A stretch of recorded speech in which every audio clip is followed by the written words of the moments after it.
It's all good. It's a pop-up. It's not a scheduled event.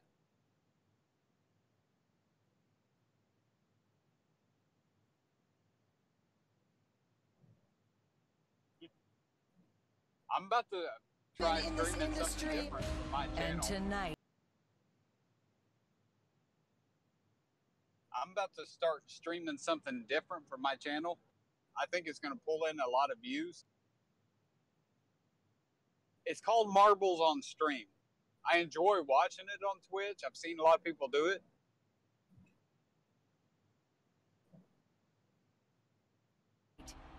Yeah, so I downloaded it, and once I get better at figuring out all the keys for the cameras, I'm gonna do it and just see how it works out.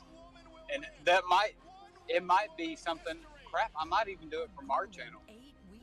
We run marbles on it, and then it's a wrestling talk the whole time we're racing marbles. their resolve, their passion, Yeah. until Okay. there were only two. Dude. Hola.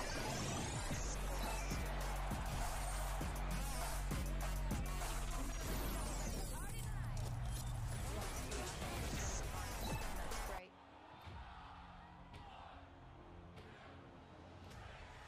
There's no shame losing to Kyrie, but as far as I'm concerned, I didn't get the job done. That young lady has the word star written all over her. I've sat around and I've thought about this for over a year now. I can't let myself down. I can't let my fans down. Star Zero. Yes. Yes. She is. I want to win the Mae Young Classic because this is my dream. Oh yeah, she's been around. She was in the Mae Young last year. My name is Io Shirai. I'm from Tokyo, Japan. She is known as the genius of the sky. You're not gonna forget this moment. Rey Mysterio Jr. is my favorite. ムーブとか真似したりというか、もう it made very inspired. A Tokyo sports newspaper named her the top wrestler in Japan for the last 3 years, and now she's here. 世界の中でも今は男性の方が上、女性化したっていうところを、女性も同じだっていうところを。Asai moonsault. Shirai has gone evolution. It's not over yet. We still got one more match. For one of these women, tonight marks the culmination of a lifelong journey. These women have been through some of the most intense battles we've ever seen. You getting For in one, trouble. a pursuit for redemption. I have never felt so much yeah. pressure. For the other, acclaim on a worldwide stage. 世界に自分の名前を知らせる。Oh Right shit. now I'm bruised and I'm beaten and I feel like I have nothing left, but she's not gonna beat me. 多分というか、私は日本でナンバーワンだったの Holy で、日本のスタイルを crap. やれば、ここでも勝てるはずです。 Who will I just had a make freaking heart attack. Who will realize their dream? A semi had a blowout, literally Crowned the 10 winner foot in front of of me. the 2018 Mae Young Classic. In front of me. And the winner will receive a wonderful trophy here at Nassau Coliseum tonight to crown the winner of the second annual Mae Young Classic. And the woman who will be officiating this match, Jessica Carr. Jessica is an official at NXT. She will do the honors here tonight. We're also joined by a number of the competitors that were involved in the 2018 Mae Young Classic. You see Rhea Ripley and Meiko Satomura and Tegan Knox out there. Taylor Kanji as well. Oh God. I can't either.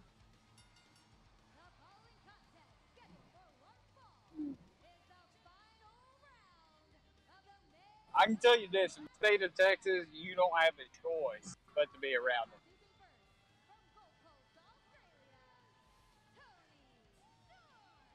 Tony Storm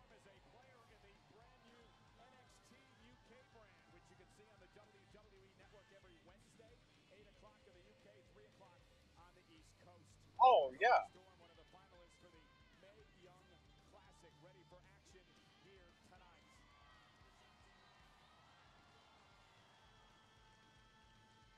And WWE Evolution is presented by WWE 2K19. I got to thinking about this last night, and tell me if you think this is a good idea or not. Survivor Series coming up.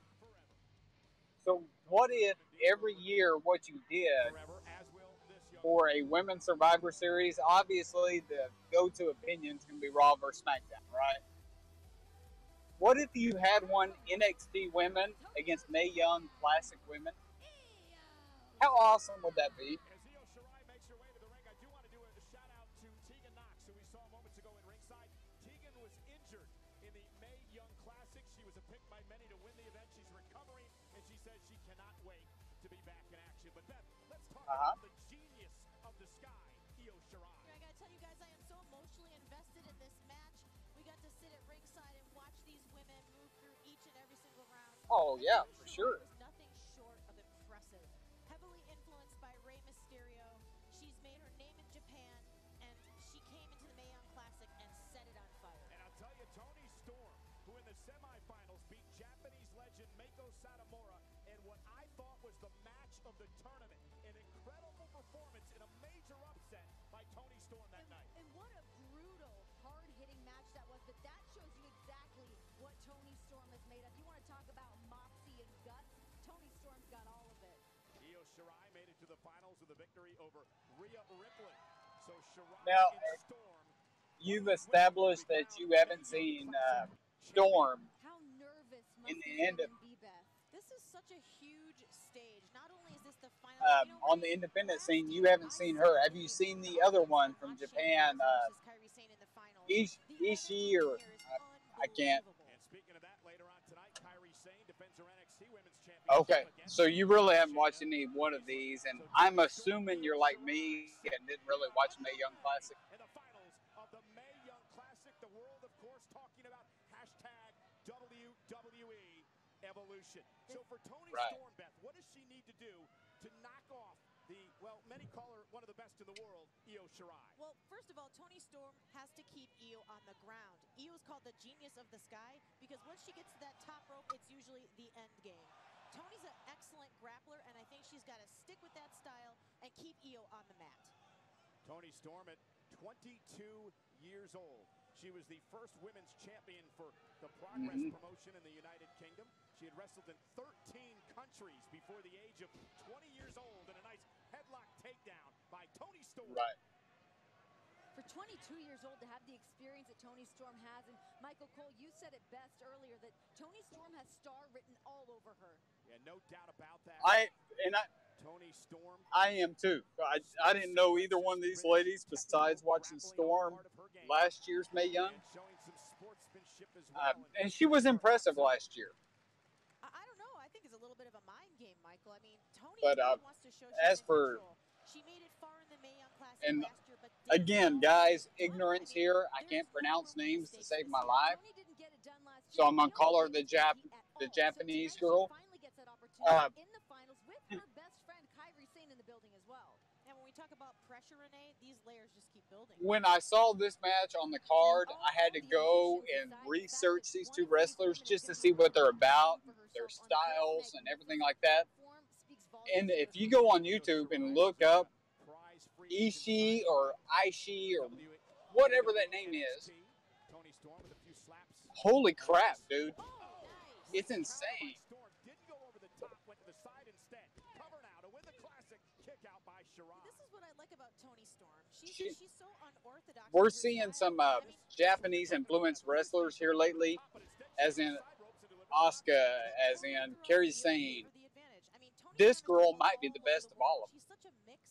From what I looked up, she is insane. How important is that to be able to dip into your artillery? Do you stick Yes. Japanese style or do you go British strong style? How do you make that decision, Beth? I think you have to be adaptable, especially with an opponent like Io. And look at Io Shirai. Oh my gosh. Drop kick to Toni Storm. Toni Storm was mesmerized in a kip-up by Shirai. Everyone's been insanely mesmerized by Io Shirai ever since she was announced as participating in the Mae Young Classic. It is Shirai, 2015, what? 2016 2016-2017 Tokijoshi Grand Prize winner, multi-time champion in Japan.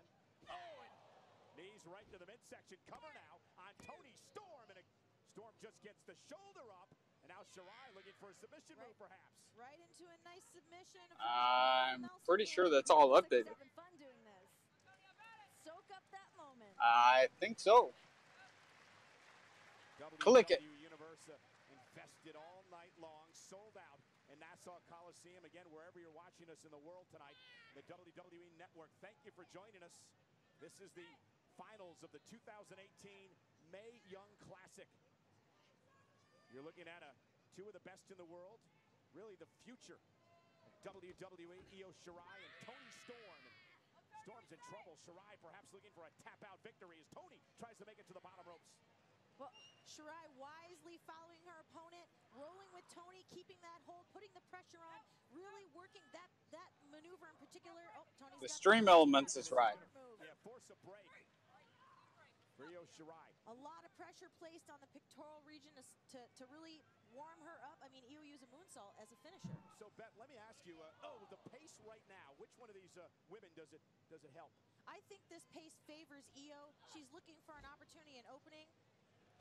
Toni Storm, though, ducks underneath it. There's a suplex, and Io lands right on the back of her neck. Look at that power from Toni Storm. I spoke too soon. Yeah, Toni Storm known for her suplexes, and that may turn this around for her. Toni Storm into the corner, backs right up to Io Shirai. Toni Storm looking to go up high. She is a high flyer as well, not just Shirai here. Storm can get it done at the top of the ropes. Toni Storm does it all. And at this level of competition, the shift in momentum. Yeah. Io Shirai slowly. Are you able to share that screen with me through the Discord call? That slight hesitation caught her and allowed Shirai to deliver the drop kick. A little tentativeness. How much can a hesitation throw you, Beth? Huge. Nobody wants to make a mistake at this stage of the game. Oh my God! It's no big deal. I just can't even hear it or anything going on. I wonder if Charlotte Flair got eyes on that. Did you see the elevation of that moonsault? It was unbelievable. Perfect execution. And Io Shirai, after the hesitation by Storm, delivers the drop kick. And this is what she's known for, the moonsault. Textbook moonsault. And it looks like Toni Storm caught every bit of it. And Toni Storm now trying to prevent Shirai from getting back to her feet as she made it into the ring. Great defense by Storm. And now they'll battle out on the apron of the ring. Toni Storm, Shirai does not want to be out there. It's not popping up. Looking perhaps for the Storm Zero, which is the Tiger Driver that Storm will use. It might be because I'm on mobile right now. Shirai able to block. Looking for a There's no backdrop of her own. Toni Storm hanging on to the top rope. Oh, a headbutt right to the chin. Bold move. And now a German suplex on the apron. That is the hardest part of the ring. All of the metal hardware underneath that ring apron. What an impact. Io Shirai is in trouble. And the official will begin the count. Don't sweat it, man. I've already watched, so as you're talking about stuff, I can flash back in memory and know where we're at. Toni Storm, but that could pay off in a win for her tonight. And Beth, you heard that dull thud as Io Shirai hit the apron, and now the audience split with the "Let's go Toni, let's go Io" chants. I don't think Io knows where she is right now. The official, as Io Shirai makes it back into the ring to break the count. Toni Storm perhaps is looking for a count-out victory. Now she's going to go for a pinfall win and a kick out by Shirai. You think of the grueling pain both of these women put themselves through to get to this point. They left it all in the ring during the Mae Young Classic. Toni with a forearm. Oof. And Shirai looking to fire up. Again, we're seeing that Japanese hard-hitting style. That Japanese strong style as Io Shirai unloads on Toni Storm. And look at Shirai go. Toni can barely keep her arms up in defense. Yeah. Toni's down. Don't sweat it. We roll on. And again Shirai with a right. And an uppercut. What a palm strike. And Oh, yeah. I'll have my laptop and everything with me tomorrow. Inside out. And Toni Storm now perhaps going for the Storm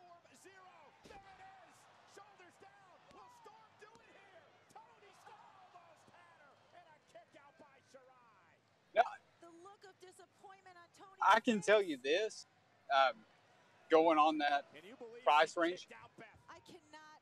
you do it by the month, it's about $75 a month. Taking a beating. A good instinctual Yeah, move by it's Io. it's Get not out of the bad way, at all, get man. to the ropes, take a breather. Well, Tony Storm's got to get right back on the attack. She cannot get frustrated. Has to do it Well, again and to try to the make computer I Saraya go use again. at my house for work and Pace of this obviously next our fight shows, is very methodical. I pay 75. I think it's 78 a month, The Gold Coast of but it's the Intel 7. I mean, it's top of the freaking line. I can do whatever I want on it. Tokyo, Japan. Io Shirai hanging Tony Storm up on the middle rope. And Shirai, little homage to Rey Mysterio with a 619. Rey, of course, returning to SmackDown Live a couple of weeks ago. Shirai's hero is Rey Mysterio. Sunset flip over the top. Shoulders are down. Oh, she had her. And Storm at Oh, yeah. now. So close. One of Io's specialties is that springboard. She can use it in a variety of ways. And turn that one Get into him. a sunset flip and almost put Tony Storm away. Get them, These women so evenly Jones. We've never gotten to have you on the show. Brother, if you want, jump on the Discord, get on that voice chat. We'd love to have you on. When I'm number one, keep it simple. Shirai off the double knees, drags Tony Storm back to the middle of the ring, and it looks like she's going to go up top and look for the patented Asai moonsault, which will put her opponent away here and perhaps bring her the Mae Young Classic Championship. She's feeling it, guys. Genius of the sky. Oh, knees up. Storm got her knees up. She's got Shirai in position. Once again, Storm 0, shoulders down. Here's the cover. Tony Storm wins the Mae Young Classic. Exciting match. I mean, these two women impressed me. Put her name on the map. She just made history amongst all the women in WWE. All of the emotion pouring out. Congratulations to that young lady. She's worked so hard. At 22 years old, to have this notch under her belt, she will surely be a future champion in WWE. Other competitors, including you saw Rhea Ripley on the left-hand side of your screen, who is involved, of course, with Tony Storm at the NXT UK show, did not seem too happy. But nonetheless, Tony Storm wins, and we've talked about it. Tony Storm is going to be a bona fide star. I don't think there's any doubt about it. She has it all. She has charisma, tremendous athleticism. She wins the Mae Young. My thing unplugged. Holy crap, I can hear you great now. Oh, I'm sorry, folks. I was unplugged. Son of a bitch, this whole time. 20 minutes. Oh, that's all right. I wonder if... I don't know how I got unplugged. I do apologize, ladies and gentlemen, for tuning in. I am a dumbass. Okay, Alex, thank you for the follow. Anyone wants to join in, hit the Discord. Hit the Stream Elements link, and you can talk with us live. And then you can insult me on how much of a dumbass I am for not realizing I was plugged in. I didn't realize this thing was lit up. I do apologize. I was wondering. I mean, I could hear you obviously through You the were mic in the PC. You were hearing me through the webcam. That's what you were hearing me from. Oh, son of a bitch. But while we were just watching the finals of the Mae Young Classic, Tony Storm with the win. Great match. Can't wait for the next one. But again, I'm going to let everyone know that's in here since you didn't hear me prior. This is going to be a two-part show. Once my follow gets back, I'm going to have to re-bandage him because he is an amputee and he's looking. Might have to get the rest amputated. It's not good for him. Thoughts and prayers. But, yeah, it's the same what he's going through. But, oh! And here we are with, you got Triple H, Stephanie. Oh, okay, and then someone for NXT for the women's. With the trophy and two bouquet of flowers. Nice. I mean, we all know that for the most part, this whole pay-per-view was in response to what happened into Saudi Arabia, the first pay-per-view. The greatest Royal Rumble. But knowing what they've done, I mean, I'm glad they finally did it regardless. It should have been done long ago. Absolutely. But I'm wondering if this was pitched a long time ago by Stephanie, because I know this is her child. This is her child right here. I'm wondering if in any way it was pitched years ago and they just, it wasn't time yet. And then this was like, okay, now it's time. Which, in a few years ago, they're probably right. The talent wasn't as near as deep as it is now. Was that not the worst ref ever in that match? What, the female ref? There's another female ref that's in the NXT level. It's pretty good. It's actually the same ref. No, it isn't. She's a little thinner. She's a little... No, she's in NXT as well now. Oh, okay. No, the other one's thinner than that one. And I'm not knocking on it. I like thick girls. I hate skinny bitches. Moving along. There's two of them now. There's one that called that match is actually just starting out in NXT. She has gotten better by the match, but definitely lots of mistakes going on her side, and it hurts matches big time. All right, well, they're doing a promotion for the Crown Jewel. Now, for what I heard on social media, I saw last night, I was trying not to see the spoilers, but obviously it was before the show. They did it even then, where they were promoting the Crown Jewel and people were booing. And I'm wondering, because this is the reaction from what happened the first time they were in Saudi Arabia, along with, because of the current controversy with this event, I'm wondering if that's why it's getting booed. Dude, it is still getting mainstream attention, and it's not positive. Well, and I'm finally going to go off on my tangent here. Last Friday, we kind of discussed it in our pop-up show, and I stayed silent. I try not to bring politics into anything we do. No, me neither. But the way this is going, we don't have any other choice. No, we have to. This is where worlds collide, if you could say. Here's my take on everything. D-Shep said on Friday that they're under contract. They have to follow this. Yep. And I completely 100% agree with D-Shep. Mm-hmm. My problem is I am so sick of politics having to be a part of every detail of our lives. I understand what Saudi Arabia did, and I'm just going to cut to the core. They screwed up because obviously what happened, they're behind. Yeah. I get what you're saying. People, it's the social media. If this was 20 years ago, we'll just say, how about we go during the time where Sergeant Slaughter was the WWF champion, and he was the turncoat joining the Iraqis. Like, if I was doing that era. You're not canceling events. You're not canceling events, Sam. Yeah, exactly. And that's my point, is that you didn't have a voice. Like, you can have a voice, but you didn't have a voice. Social media, even though it could be a great thing for us, it's also a bad thing because people just don't let up, okay? Things are the way they are, okay? And there's ways you could change it. But going on social media and trying to destroy people's lives is not how you handle things. And that's what people got to understand. It's more of a social thing than a political thing. People want to stand behind their keyboards and just bitch instead of going out there and doing something about it.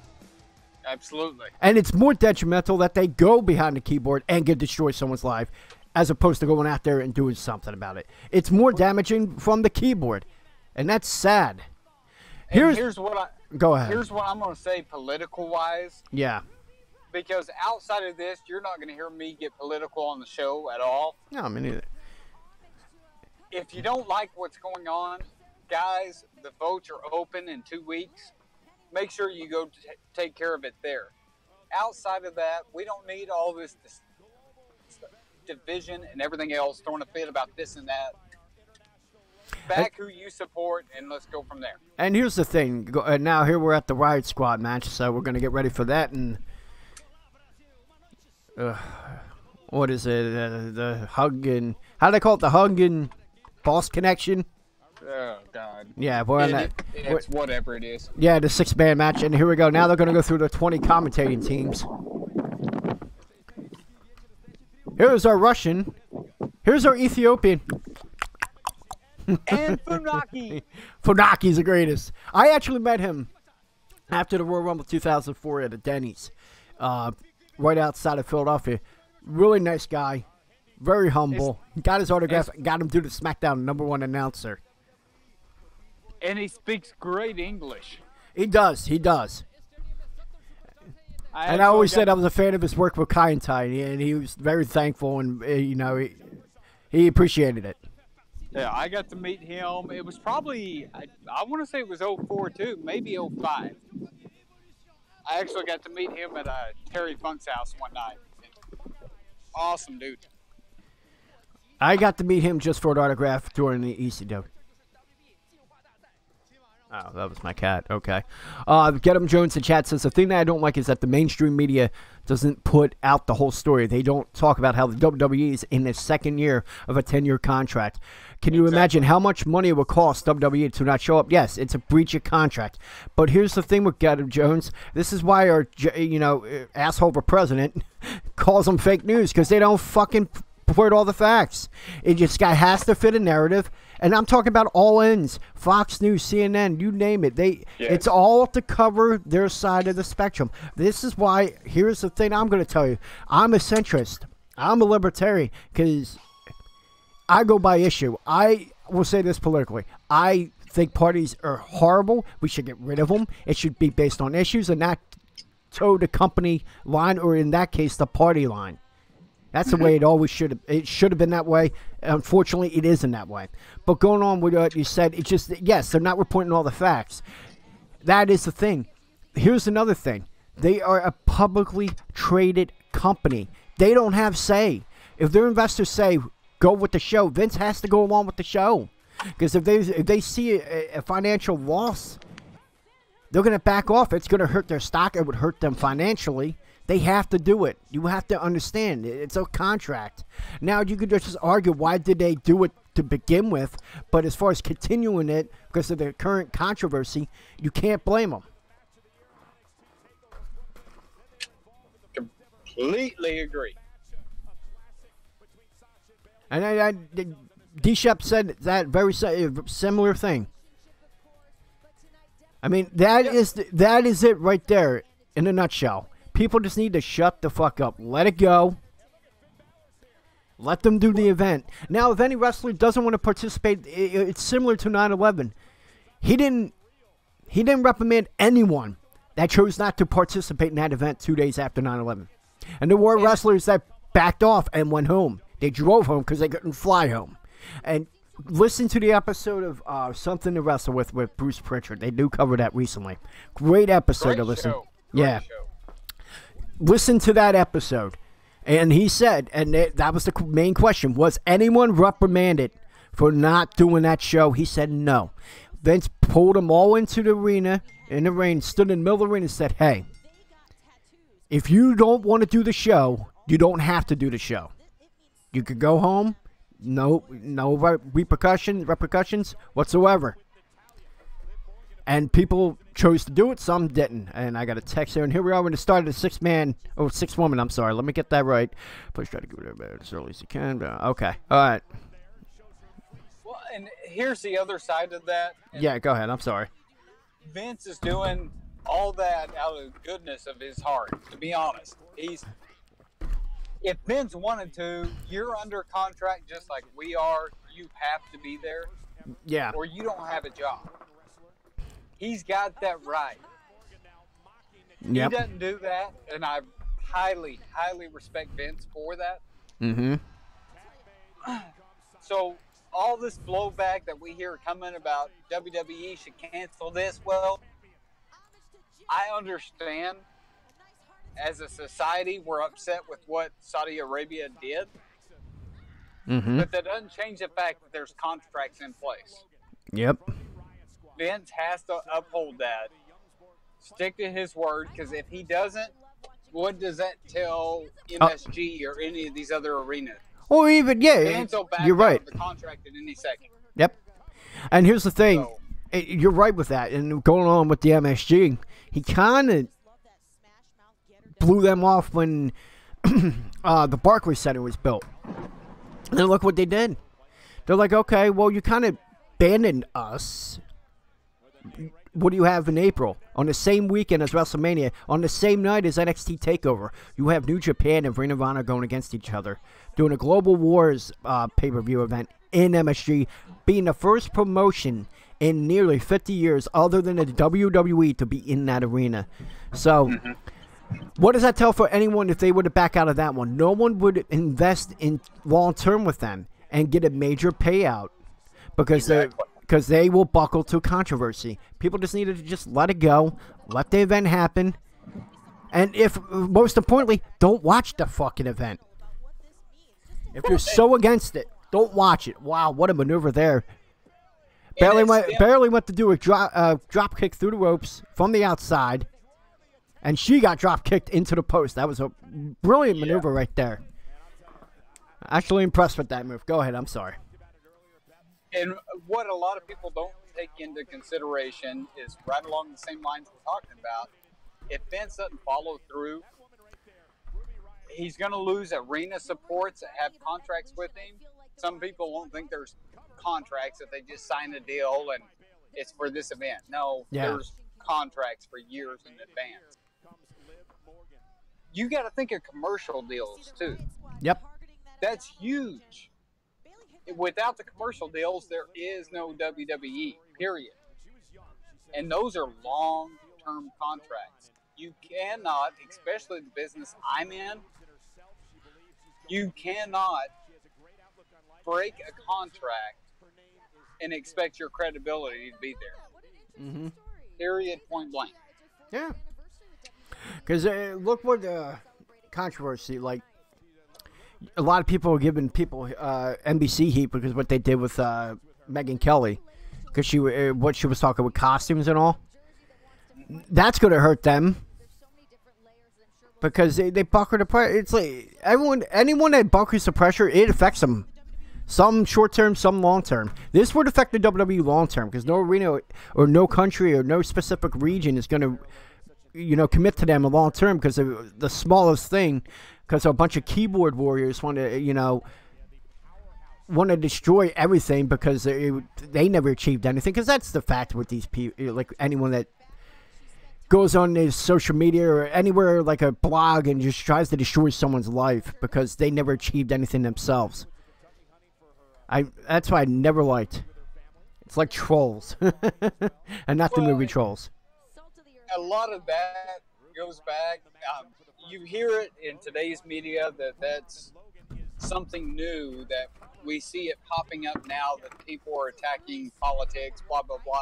Yeah. Guys, I hate to tell you this, cyberbullying has been going on since the internet was founded. Oh, trust me, I know. We see it across Twitch all the time. We've discussed, me and you personally have discussed that time and time again. Yeah. Yep.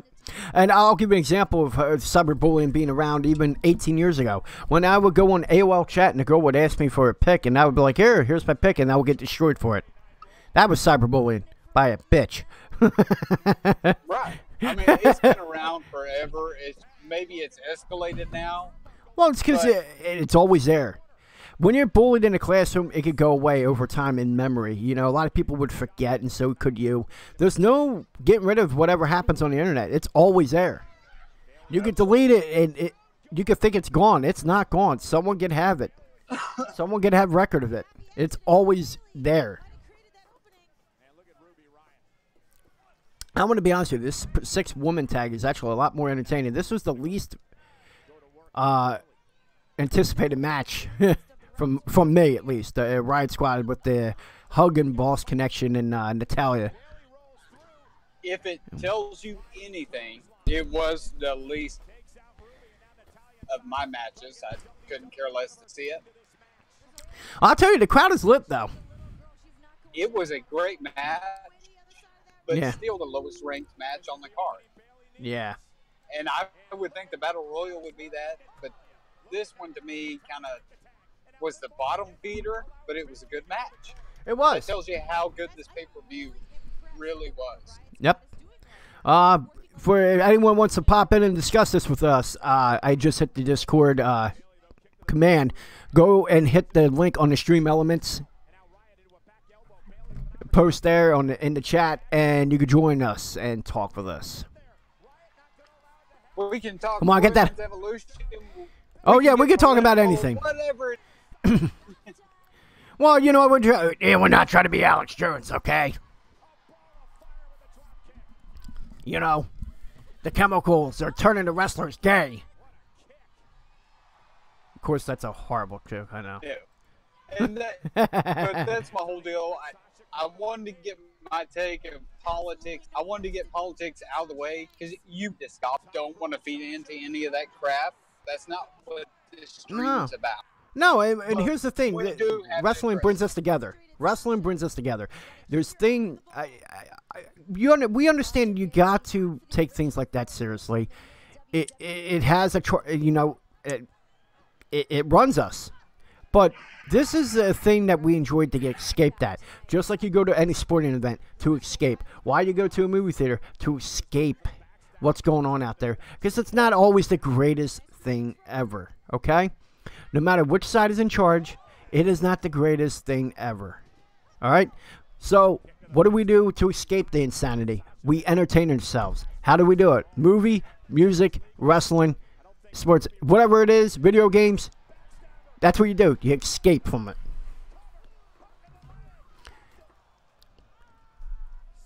I just, at the end of the day, just, if you're going to bitch about the event, bitch about the event. But here, most importantly, don't fucking watch it then. Because you know what? I am watching a few people on Twitter that are very critical, and they're showing up on the top of the list as far as that. I'm going to see if they're watching it because I'm calling them the fuck out if I see it. It's like, then why are you fucking watching it then?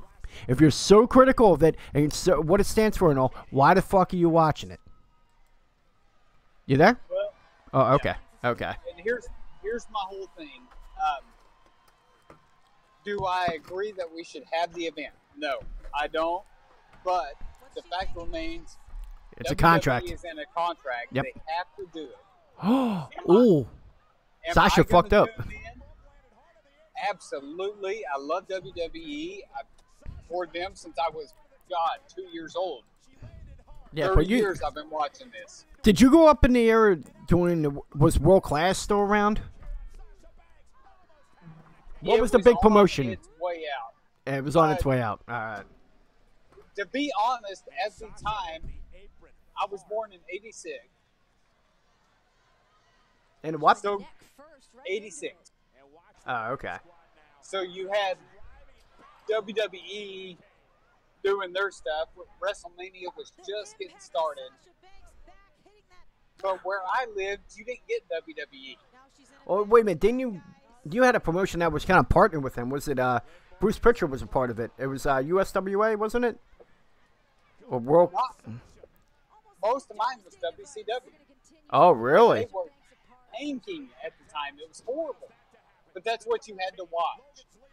Wow. And especially come about 1992, all of a sudden WCW starts being relevant. Yeah. And I enjoyed it. And for the first, the first year of the Monday Night Wars, yeah, I got to see one side of it because WWE was not on any cable stations in my network. I got to watch just WCW side. And when they both came in, it was like, oh my gosh, what have I missed for a year?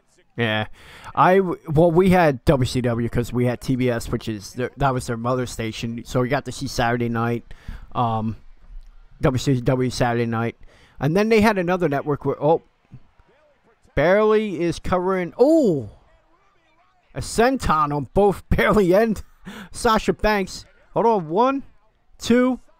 Oh, and she kicks out at 2. All right, sorry about that. Yeah, what we had up there, we had the AWA because of ESPN. We had ECW, which was 92, and that was public access because I was out of Philly, and that's where it was mainly broadcasted at. You had WCW, you had WWE all along. At one point, there was a network here that covered Smoky Mountain. So I got to see a little bit of that, but that was dropped immediately. I guess they didn't pull in good numbers. But, yeah, you had a lot up in the Philadelphia market. Well, and our big luxury is, and it wasn't really televised, but Terry Funk being 30 minutes away from my hometown. Yeah. He put on local shows all the time, and luckily I got to see him a lot. I got to see the $1 Million Man, who's also from Amarillo, Texas, a lot. So we got a lot of big-name guys because of Terry and Ted DiBiase being there. I got to see Flair come through there. Dusty Rhodes was there all the time. So I got live events 2 or 3 times a week to go watch some of these superstars, not necessarily in their character they played on TV, but doing their just amplified character. Okay, I'm at the point of the match. You got Natalya about to pull a double sharpshooter? Holy shit. How's that even possible? Ooh. That was a modified code breaker. 1, 2. Ooh, when she popped out of 2. I'm sorry. What? So during that time, you had a lot of indie promotions or indie shows where you had all these big name stars, even if they were a part of WWE or any other part, they would come down there and do shows with Terry Funk. Yeah, and what was, like I was saying, what was neat about it? Yeah. Is you see these personalities on TV, but what they would come and do in these indie shows was something different. Oh, yeah, just like any other, because you see videos of WWE house shows, and they're a little bit different. You see a different personality, because they get a little bit more freedom than they would on television, because it's more scripted. So, yeah, I get what you're saying. I've seen a couple of live shows myself, and, yeah, you get to see a different side out of the wrestlers, and I think it's awesome. It turned out, you know, at the time, I was a young kid. I wouldn't say it was an amplified version of themselves. Oh, Frog Splash. That term came later on in the year. Oh. But I'm sorry. Match ended there. Sorry. Until I sat there and I drank beer with Terry Funk at his house and met some of these guys and heard what they were really like. Yeah. I would think back to some of these shows and some of the stuff, especially Dusty Rhodes. Dusty Rhodes was probably one of the closest on TV as he really was in person. What you saw on TV was Dusty Rhodes. He lived it. Son of a plumber. Yeah, I mean, and by far one of the funniest men I've ever met in my life. He seems like that guy. And wow, well, going on to the match real quick. Good victory. That was a nice tribute combo to the end of the match, yeah. Nice frog splash. Oh, that thing went off again. There you go. Well, obviously Eddie Guerrero is the 5-star. What were y'all? What were you expecting out of this match? I was honestly expecting something different. I'm going to be honest with you. Riot Squad, I'm not a big fan of up to this match right now. I changed my opinion of them. And I guess it's that Raw thing. Because when you really think about it, those matches they put them in, yeah, the Macho Man elbow drop, that was awesome too by Sasha. The thing that kills it is that you got commercial breaks. And they may not have the long segments, so they can't develop anything. They were given a long-form match with no interruptions, no commercials, no nothing, and they did a great job. So that match right there changed my opinion of them. I was honestly expecting them to redo this Sasha. Oh, you're expecting a turn? This would have been the time for it to happen. All right, here we go. Now we got, this will be the probably last match of the broadcast. You got the NXT Women's Championship. You got the champion, Kairi Sane, going up against Shayna Baszler in her rematch for the title, which she said was a fluke. So we'll see what happens here. This might be the last one to broadcast, and then we'll finish the second half tomorrow. We'll see. As long as once our follow gets here, that's when we're going to end the broadcast. And I'm on record for saying that I think this match would steal the show. Gentleman Jones says he obviously thinking Bayley was going to attack Sasha, so he also thought that would have been a right move, though, too. I just didn't understand how they ended that. Their little, feud in a way.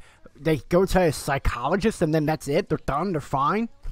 Are you fucking kidding me? They didn't like the route that Bayley was going as a heel. So what I fully expected to happen was a Sasha turn, because we know Sasha can be a good heel. Yeah. So I really expect them to kind of reverse the roles to where Sasha thought back to when Bayley attacked her and flipped the script. Yeah. So I was kind of let down. It didn't happen. But look for that in the future. Yeah, I mean, but they went all in with Braun Strowman, and come on, was he believable as a heel at that point? Because people were looking at him as a face at that, and then just like that, you were starting to get used to him as a heel, and then oh, he's a good guy again. Oh, we got to cheer him. Everyone over here, we got to cheer him now. It's shit like that that kills it. It kills. Is he face now? That's what I don't get with him. I don't know where he stands anymore. His credibility is out the door. Oh, dude. I said if he was a champion before WrestleMania, it would have been complete disservice to him because he's got to allow time to develop. He was developing very well as a face, and he looked like he was going to be one of those big monsters. They were going to be on top of Raw or even a part of the company. That's what it was looking like. And then that heel turn, and again, that was just to get Roman over. And I don't want to speak negative in any way because of the recent events, you know. The recent announcement, and we haven't really got to talk about that because we weren't able to do the show this weekend. We could get into that. But the fact that they tried to, they turned him, they tried to, because we all believe that's the reason they did it, to get Roman over. The form of the Shield, him going over with Ziggler and McIntyre, and then you had those, you know, the 6 men in a feud. At the end of the day, was try to get the rub off of the Shield for Roman so people would cheer him. And again, it has to. One thing they've forgotten, things got to happen organically. Okay, you can try your best to turn people. If it doesn't work, it doesn't work. But they instead of going with it, they're doubling down, and that's it created a lot of resentment from the fans over the last 5 years at least, or 4 years. That's at least how I see it. You could see it differently. No, I completely agree with you. And here we are, real quick. We're coming up on the NXT Women's Championship. The champion is coming into the ring. She's up on the turnbuckle, showing off her gold, her treasure. About to start the NXT Women's Title match. Excited for this one. Here's I have a quick question for you. What are your thoughts for Shayna Baszler? At this point, do you think she's ready for the main roster? Do I think Baszler's ready for the main roster? Absolutely. Yeah. I'm wondering if she drops this match. I'm assuming Kairi Sane's going to continue. Of course, people that are watching it, I'm watching this for the first time. I'm assuming Kairi Sane's going to win. So if she wins, do you see her going up to the main roster? As far as close to maybe after Survivor Series, meaning Shayna Baszler. That's what I've been calling for. Yeah. I think, honestly, both of these women are ready for the main roster. How long has Kairi Sane been down NXT? Well over a year, going on 2, right? Right at a year now. Both of them right at a year. They both debuted at the same time, right after Mae Young Classic last year. Oh, okay. All right. I thought it was longer than that. I think they're both ready for that position. My problem is, where are they going to fit in? Where are they going to fit in? Now, the Baszler, probably the Raw. That would be your person that you could feud with at Royal Rumble for the Raw Women's title. I mean, you got someone. I mean, she MMA experience. I mean, if there's anyone believable that could really take Ronda at this point, it could be her. I agree with that completely, but you've kind of got to make one a face, one a heel. Yeah. Ronda is obviously the face. Baszler's a better heel. Although Ronda's not a very good face, in my opinion. Yeah, she's still learning, but again, it's that learning curve. And you've seen that she's getting better. And like I said, I equate it to Kurt Angle.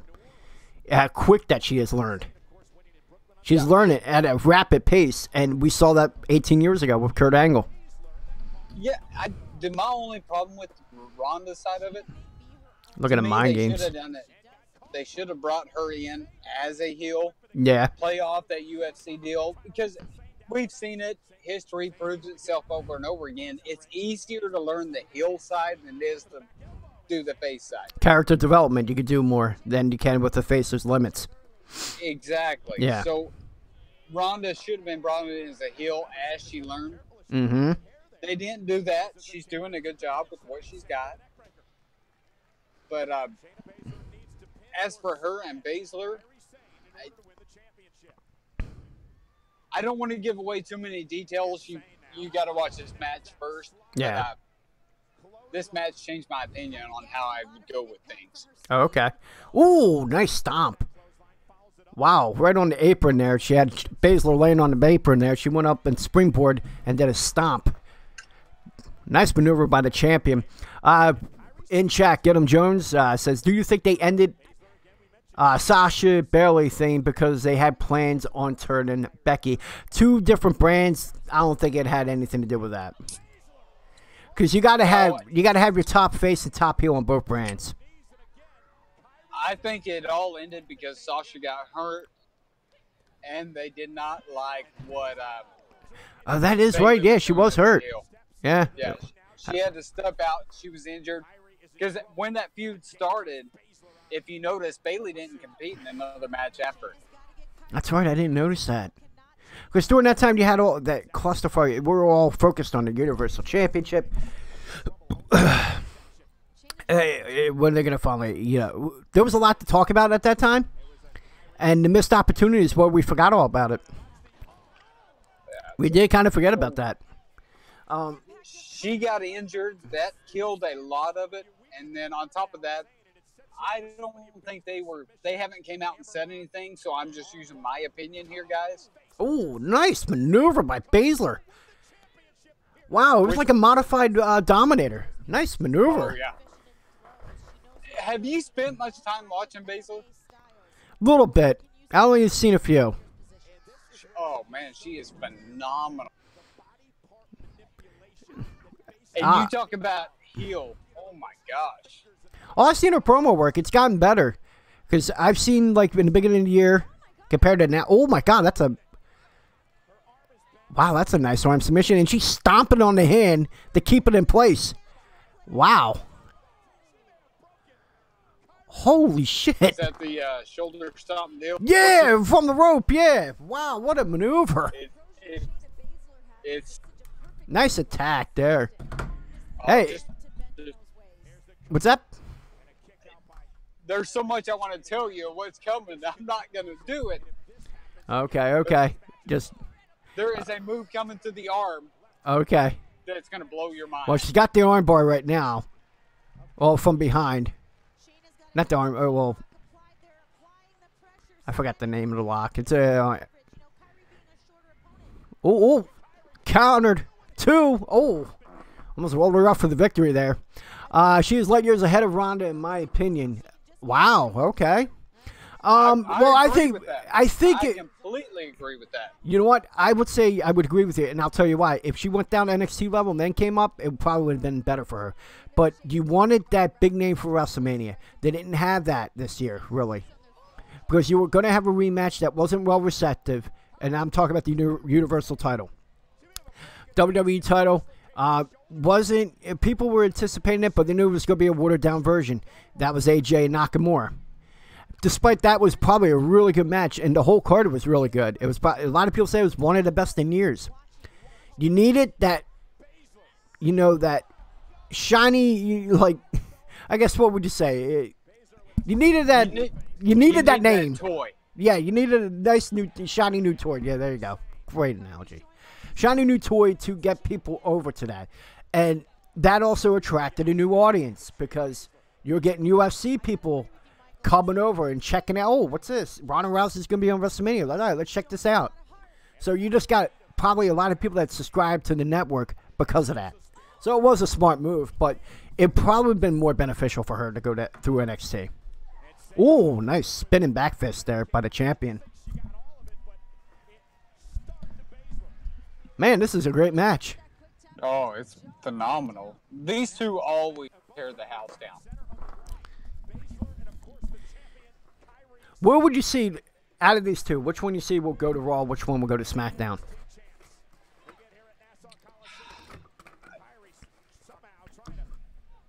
I'm going to hold that. Okay. Till the end of the match. Okay. All right. I'll say Kairi Sane's going to go to SmackDown, I feel. Be a good feud, even though it's, I would like to see her and Asuka. That would be a good match. Baszler, I would like to go to Raw. Obviously, Ronda Rousey. Okay. Yeah. Here's where I'll put this. I agree with you even after the match. That's the way it should go. What role are you putting Baszler in when she gets to Raw? The heel. The heel. Because perception is Ronda's the face. That's how they're presenting her. That's how we're seeing her as. Baszler does great work as a heel. Can we agree on that one? I think she does. Absolutely. She's one of the best heels in the. So, did they face each WWE. other? Did they ever face each other in MMA? I don't believe so. Okay. But, like, even though we didn't get to face each other in this, here's the one thing they could bring back. Why don't you have them face each other off in the Lions Den match? Bring that back. A match from 20 years ago. Owen Hart, Ken Shamrock, SummerSlam 98. Wouldn't it be awesome you could see them in a Lions Den match? As a first encounter? I don't know how you would feel about that, or anyone in the chat would feel about that. I think that would be a good first match between the two, and then you get them in a real wrestling match to top it off. So you do like the Lions Den match, not in the major pay-per-view, but then the major pay-per-view you have them face off in a wrestling match. You get 2 matches out of that. As this match plays on, your opinion's going to change. I got a feeling. Okay, we'll see. My baby Bianca in that dress in the front row. Oh, she's going to be a star, too. Oh, I already Bianca, see that. Dude, Bianca is the most underrated talent on the roster, period. Men, women, whatever.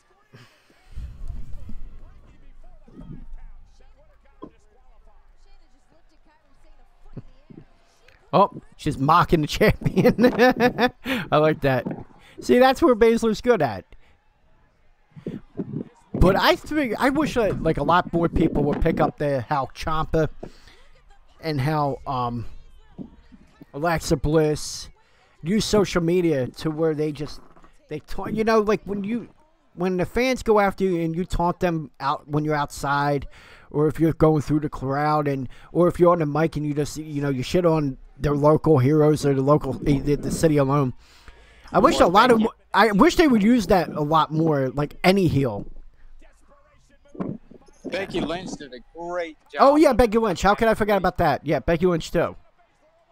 Charlotte put a post about her new boots for the match. Yeah. And Becky Lynch replied to it, "Well, those are great boots. Too bad you won't be able to stand in them." Oh, nice crossbody to the outside. Wow. So I didn't even comment about the move I was talking about, the armbar where she jerked her arm back. Yeah. That was the most insane armbar I've ever seen. Oh, so you talking about a few minutes ago? Yeah. Yeah. I'm sorry. We were in the middle of a discussion when that happened. I'm sorry. Oh, back body drop into the crowd. Holy crap. Hopefully that was wrestlers.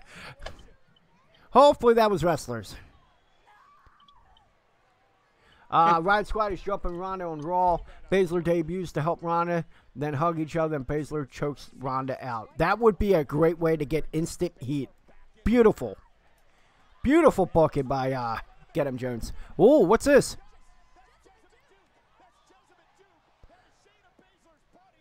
Oh, one of Shayna Baszler's little buddies try to help her out there. So you're going to get outside interference here. Which is good because you're getting heat. That's the 4 horsewoman they're trying to do. Mm-hmm. Wow. Ooh. So they're going to have her win on the distraction. That would suck. Oh, spinning back fist. Keep an eye off the challenger. Oh, shit. Oh, shit. Oh, and she's got her. And did she lock it in? Oh, no. For the pin. 2. Oh, almost got her again with that. Wow, what a match. It's insane. And they're telling a great story. You can see it. Because the bases of so now, oh, right into the, oh no. She's going to regain.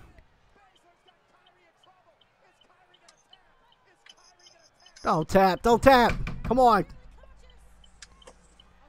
For people that are watching, I haven't seen this yet.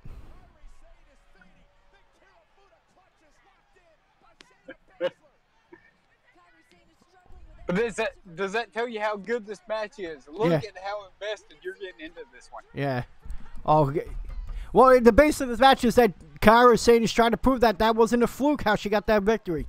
Shayna Baszler trying to regain the title that was hers. It's a great story. They're telling a great story right now. But you know what? It's hurting her, though, having her buddies trying to help her out. And if she doesn't succeed, I think it knocks her stock down a little bit. Kind of hurts her for the big push. Oh. No fucking way. Oh, no. What happened? She won. Son of a bitch. Off the kick? No, yeah, from the elbow from one of the 4 horsewomen. Knocked right into Baszler and she choked her out. Motherfucker. You son of a bitch. Damn you. Damn you to hell. But how good of a finish is that? It doesn't hurt her, though. It doesn't hurt Kairi Sane, though. And it helps Baszler as a heel, too. Exactly. And it's not what I expected. No. Now they have built the 4 horsewomen, and it changes my entire perspective of what should happen on Raw. What would happen, you're obviously going to get a final battle because you got 1 win apiece. Obviously, TakeOver War Games is going to be the final battle. Right. And would the title change hands then? We'll find out. But you know what? That was a great match. They told a great story. Now, like I said, I just said a moment ago that that distraction helped her as a heel. It would have hurt her if she would have lost. So I want to make sure I get that out there right now. But, man, what a match. And yes, I was invested. Definitely was. My whole deal now is, okay, we're making the 4 horsewomen credible, which should have happened a couple years ago. Mm-hmm. Oh, we have to... So, what are you going to do with them? Obviously, you're going to move them up to the main roster as the 4 horsewomen. And they're going to be a heel group. So now, who are you putting together to take on this group? Nia Jax, Tamina. That's 2. If you put them over on Raw, and if you put the 4 horsewomen together on Raw, Tamina and Nia Jax are the first 2. I don't think so. Who do you think? I think your first 2 obviously have to be Bayley and Sasha. Really? You think they're even strong enough to go up against them like that? Because you got to think of a lot. Yeah. They're the original 4 horsewomen. The feud's got to come from somewhere. Oh, okay. I thought you were talking about like who has the best chance of taking them on. Right, and I agree with you. Nia Jax. No, it's got to make sense as far as story. Right? Yeah, I get what you're saying. As far as storyline, it's got to make sense, and what you're saying is completely right. So it has to be those 2. Nia Jax, I think, is the 3rd. And my surprise person, switching from heel to face, Alexa Bliss. Oh, man. She is such a bitch, but it's like a bitch that turns you on if you get it.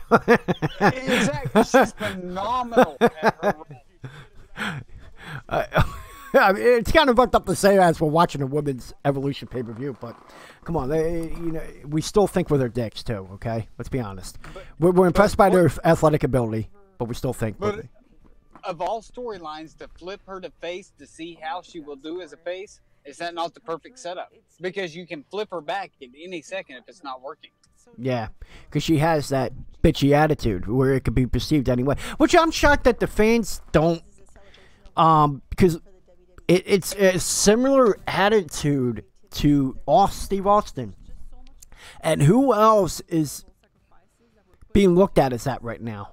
As the Steve Austin, the woman Steve Austin, like saying Becky Lynch. Exactly. It is shocking that Alexa Bliss, because I get what you're saying, and you're totally right, but I'm surprised the fans don't perceive that too. They boo Alexa, but then they cheer Becky, and they're the same kind of personality. So you're right there. People will cheer her for her anyway. Yeah, it's because they invested in her. Because the same thing they did with Braun Strowman. They put into people's, they pretty much told them, hey. Oh, I'm sorry. I heard a sound. Give me 1 second. Oh, okay. Now, you pretty much told people to cheer him, and then you took that away.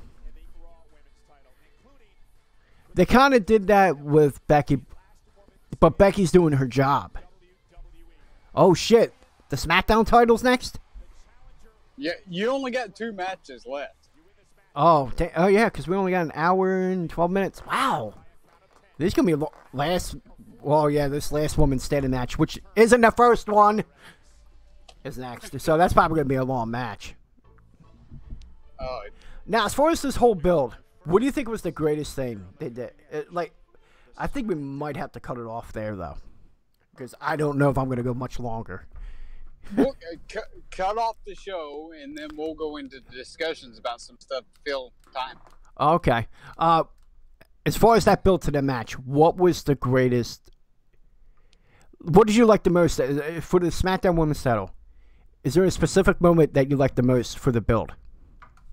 Oh, absolutely. My favorite session didn't even really involve Charlotte. She got involved later. Mm-hmm.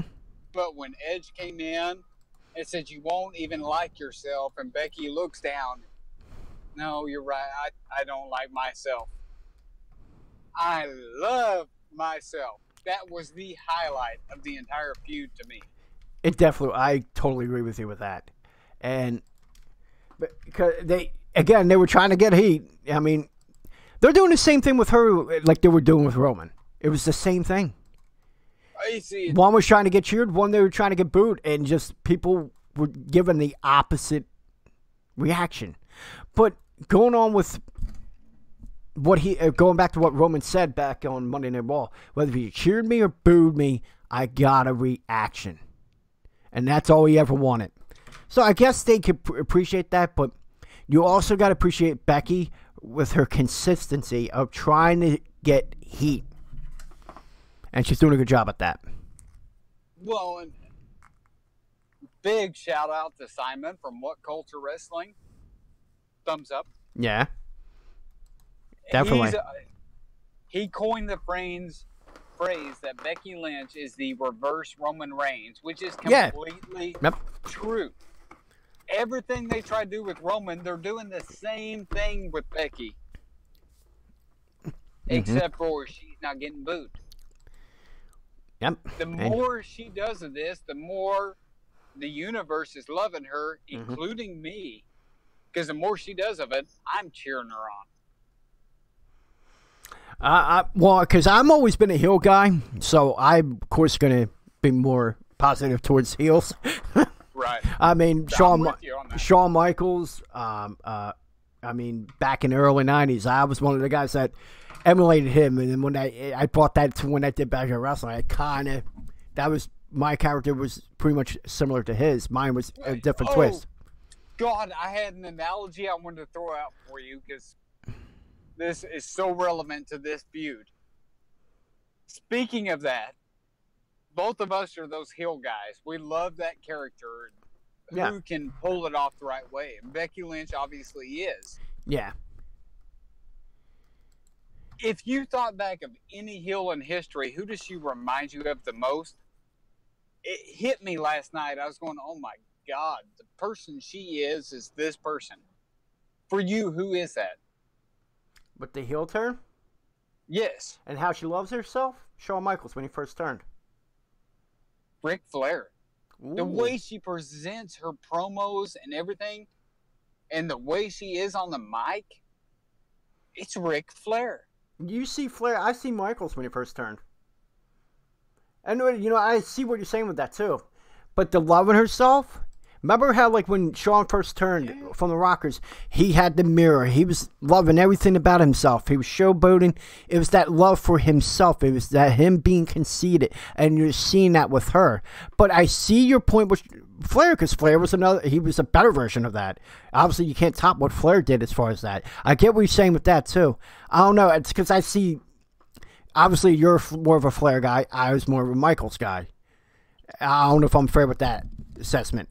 Because you're good on that, because I've stated many times in the past my top two wrestlers are Flair and Michaels, and you can flip-flop them either way you want. Yeah. I was Shawn Michaels top right there. Second, yeah, would be Flair. So, yeah, it would be Flair. And then after that, God, I know it's not a popular one. I was always a fan of Chris Benoit. Always been a fan. And it's a sin what happened. Because you can't talk about him in a positive way, knowing what happened. Well, and I can put all that aside. Yeah. From a wrestling standpoint, I have no problem with Benoit at 3. Yeah. Maybe even higher. He might have been better than Flair was from a wrestling standpoint. He was a guy that didn't have to talk. Like, he wasn't the greatest on the mic, but when it came to a ring and telling a story, my God, could he do it. Oh, yeah. He was a guy that was silent on the mic in a way. And it's a sin, because when they gave him that title push, they put him in fucking awful matches. Kane, no offense, Mr. Jacobs, you're a great mayor, but you weren't that great of a wrestler. Let's be honest. You were a great character. You're just another version of Hulk Hogan. That is my opinion. You're going to rip me apart for it. But they should have put him in better matches. And they did with Randy Orton. But it should have been a lot more matches like that throughout that whole run. Well, and you're bringing up a couple things here. First of all, Benoit, I can put him top 3 wrestling standpoint. Overall, I can't because of the mic issue. Yeah. He was horrible on the mic. He was. So I can't put him there for that reason. You brought up Kane. And I've been wanting to ask you this, and I haven't in the past. Could you cast anybody else to take Kane's position besides Glenn Jacobs? Oh, shit. The dude from Gallows and Anderson. Fuck, what's the tall one? Gallows. Oh, yeah. I hadn't even thought about that. That'd been a good one. But that would have came on too late. That's the only one I can think of right now. Believe it or not, what year did Kane arrive? 1997. What if they hold that for 2 years? What, not seeing him at all? Kane doesn't even debut till 1999. Oh, okay. During that time. I figured you'd pick up on this immediately, who I'm thinking. That was in WWE? Yes. And it would have changed our opinion about this specific person a lot. I'm drawing a blank. I'm going to be honest with you. He debuted as Paul White. Big Show? What if he's Kane in 1999, the build he had back then, changes his whole character and forget the face heel changes? That would be a different type of Kane. It wouldn't be the same Kane. No, it wouldn't. Yeah. But now, if you're looking at as far as how Kane, if you're looking at how Kane was, nah, I don't see it. But if it was something a little different, yeah, obviously it would have to be. Or else I couldn't see him being that guy. It's funny, but here's the thing. You see Big Show doing big moves? Were you able to see him as a good wrestler? Yeah, man. In WCW, yes. WWE, no. first 2 years, yes. Yeah. From then, he started putting on weight. Yeah. No. He looks fucking weird now with the weight he lost. He's top heavy, and it looks weird. Yeah. He's like a 400-pound version of Aiden English. It just looks awful. It looks weird. I love it. I mean, not from the wrestling standpoint. I mean, just human being. He is love for the guy. Yeah, I do too, but he's just not the greatest. But it is weird. Yeah. Not the greatest wrestler. I was never into his match. There was a match where it was him and Kane. I literally was like, fuck this, and walked away from the TV. I was like, this is going to be a snore fest. If I knew them two were together, I couldn't watch it. I just couldn't watch it. You could say I had a closed mind. I wasn't open-minded, but Jesus, man, was it awful. But there was something I wanted to get to. Someone says still a fan of Benoit. Razor Ramon. Gavin Jones says, yeah, he was good. But here's one question I wanted to get to real quick. He said, Razor Ramon. Yes. Talent. Yes, he was. Scott Hall, definitely. So was IRS, and man, was he not used right. Gavin Jones in chat said, what kind of reaction do you think Becky would get if she enlisted the help of Manny Rose and Sonya Deville? I don't think if you pair her up with anyone, it would do anything. I agree with him on this one. You think that she would get the bad rub on that? I think she would actually get more heat on her if she teamed with him. And she would fill that role that Paige vacated. And then you could play the general manager into that too, that she's giving favoritism to them. It could be a great storyline. All right. Well, I could be wrong. Now, something on our rundown sheet, we didn't have a show this weekend. Yeah.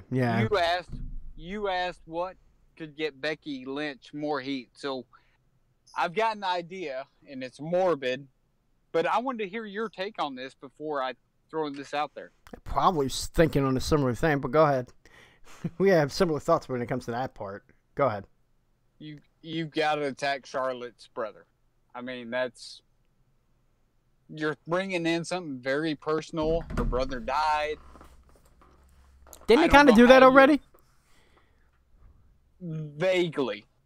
But you could actually go into a whole lot of details on this. You could go into the cemetery to his actual grave and then just deface it. Like, you could absolutely. There's dark ways you could do it, but it's a PG, man. They won't do that. That'd be too much. It's like them trying to do like the Big Show. Just speaking of Big Show and the Big Boss Man. Remember that, the funeral? Yeah. The greatest. Yep. But now it's a more darker version of that. Obviously, that was more comedy. You see what I'm saying, though? I mean, it's a morbid way to go, but if you're really wanting to sell this heel character and get her over that style, it's about the only way we can go. I don't think they would do it out of respect for not only Charlotte, but Rick, too. No. Unless if they give the blessing. If they even they give the... should. Yeah. That's kind of hard. My kid, like, oh, here, this is to get heat, for someone other than my daughter. I'm going to have you attack my kid that died. I don't know. Me, personally, I'm not saying, again, because real life does imitate art. I mean, that's how you get a lot of things over. But I don't know with that one. I don't know. Go ahead. And here's my whole thinking behind this one. Because of any family, I mean, if we're talking about Big Show's family or whoever it is, yeah, I'm not even throwing this idea out there because it is the Flairs, and this family is married to the business. They are. I mean, if anybody doesn't get that, they are not a real wrestling fan, period. Mm-hmm.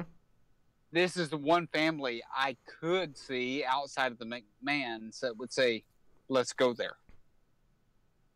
Because they're married to the business and they like to bring in personal things to Absolutely. build a story. I get it. All right, I could see that. But I'm probably thinking more along the lines of if it was me in that position.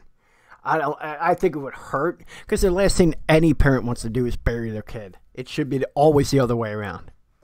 And I can tell you how this conversation all came up. I'm sitting at my kitchen table going through the rundown sheet like I do every week, doing my notes. Mm-hmm. My wife is sitting to the left of me, and I working on canvas pictures or whatever the crap she's working on. Okay. And there's a lot of times I'll come up with ideas, and I'll bring them up, and my wife will be like, "What the crap are you thinking? Mark that out." She's my biggest critic is my wife. She supports me in everything I do. Mm-hmm. And I get to this one, I said, "Babe, I'm thinking about bringing this up, and it's morbid. It's insane that they would do something in this era." 1997, yeah, absolutely, throw this out there. Mm-hmm. She goes, "No." I said, "Honestly, if you watch every now and then, if you wanted to hate Becky Lynch, what would they have to do to get you to hate them?" Attack someone personally, right? She said, "That's it." She said, "If she called out her dead brother, I would hate her for the rest of my life, no matter what they do going forward." Oh my God! You know what you could do with that too? In the middle of the ring, you could have a Ouija board. Oh my God! Have it be like what do they call it? Nuance? Like I don't know that. If they were to go that way, obviously the first thing you would do is like it would be like a close shot. You don't know where she's at, and then by the end of it, if you were to go with that, like attacking a brother, they should do like a close shot of her, and by the end of the promo, it pans out and it establishes the location, and obviously where she is the tombstone of her brother, and then she does something to deface it, and then they could do so many things. I agree with you. That's a great way to get heat. I just don't know if they would ever pull a trigger on something like that. I don't think they would, but just from, like I said, talking to my wife, who watches here and there. She's not somebody that watches all the time, anything like that. But I asked her directly, what would they have to do for you not to like Becky Lynch? Because she loves Becky Lynch. Even the character she's playing right now, she loves Becky. What would they have to do to make you hate her? And I brought that idea up, and she goes, "Oh, that's it. That's about it. That's the only way I could hate her." Well, Get 'em Jones said, how long, put Ric Flair in the disarm to get heat and attack the father of Charlotte. Would that be something? Which makes sense. But I think they would probably cheer because he was always perceived as a heel. Possibly. Now, it depends on how you sell this character as. Ric Flair is the best at selling a character there ever was. He's more, now that it's done and over, he's more of a face. It's like, look at the reaction that Vince got this past, what was it, a week ago? A little over a week. SmackDown 1000. The response he got then, but over the years, we hated him. Now, speaking of Ric Flair doing that, and we're going to go back to, what was that, WrestleMania 24, his retirement match? With Shawn Michaels, yep, 2008, 10 years ago. I might be off if it was 24 or 25. I think it was 24. 24, yeah, 2007 was 23 in Detroit.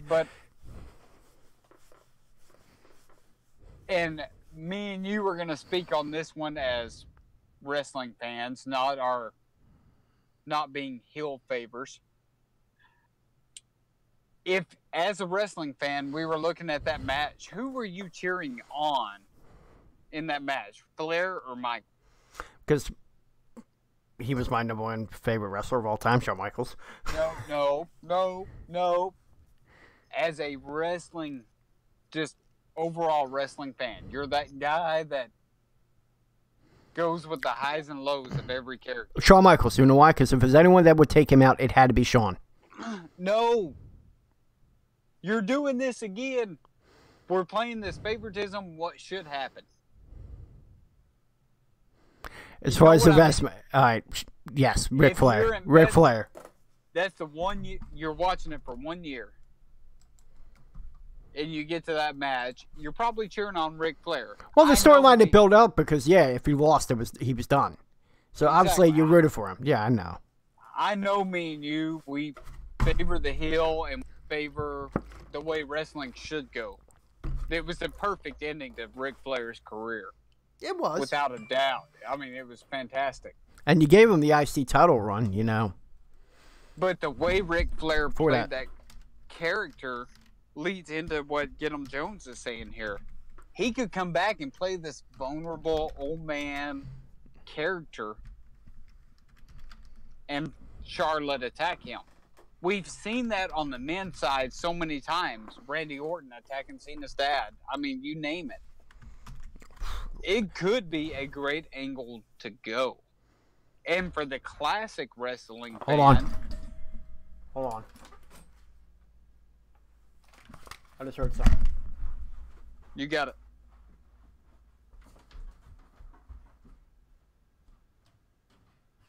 What was that? Hold on, Bill.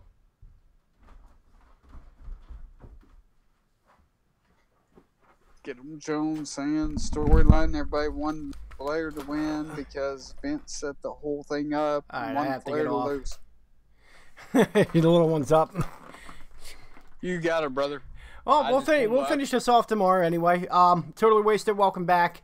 Here we go. We're going to raid this guy, Mastodon. He just went live for his WWE Universe 2K19 if you're a fan of that. Watch the House Hardy Halloween Ball. Yeah, we'll check that out, Alex. I have to get off for now. We do appreciate everyone coming in, especially Alex for the follow. Woo! I heard a loud bang, and that just scared the piss out of me. She's up right now. She's looking right at the camera right now. Hello, honey. Hey, D-Shep. Don't worry, last second going on is not to ignore. You're hearing Matt, he wasn't even joining. It was just going to be me solo on this one. All right, so make sure you rate MMPR. There you go. Make sure you rate him. Go in there, tell him we sent you there. Don't worry about it. I'll slide that chair over to you with my foot. Don't say anything. This is why you asshole, I didn't catch all of it. We're finishing off. You can join us tomorrow, okay? All right, make sure you go in there, raid right now. Mastodon, he's going live with WWE 2K19 Universe Mode. Make sure you go over there and tell him we sent you. All right, we're out of here. I'll see you later. We'll do more of we'll watch the last two matches of the Evolution pay-per-view tomorrow. Later, everybody.